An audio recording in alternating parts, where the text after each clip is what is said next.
સૌને જય શ્રી કૃષ્ણ। હું પાયલ સાકરિયા। છેલ્લા ઘણા સમયથી દિલ્હીના જંતર મંતર ખાતે આખા દેશના યુવાનો, વિદ્યાર્થીઓ, બહેનો સૌ આંદોલન કરી રહ્યા છે માત્ર એક માંગણી સાથે કે જે નીટનું પેપર ફૂટ્યું, જેમાં 20 જેટલા વિદ્યાર્થીઓએ આત્મહત્યા કરી અને ભવિષ્યમાં આ પેપર ના ફૂટે એના માટે આ શિક્ષણ મંત્રીએ રાજીનામું આપવું જોઈએ।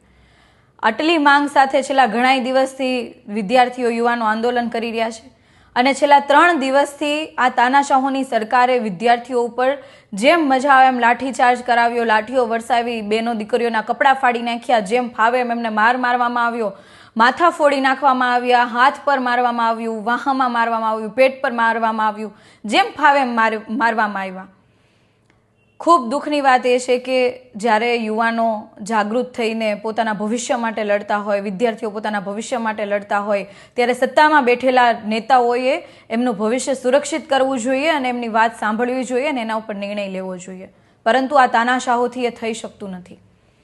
અને આ તમામ વિદ્યાર્થીઓને લડાઈને વધુ મજબૂત કરવા માટે 25 તારીખે ગાંધીનગર સત્યાગ્રહ છાવણી ખાતે આંદોલન શરૂ થવા જઈ રહ્યું છે।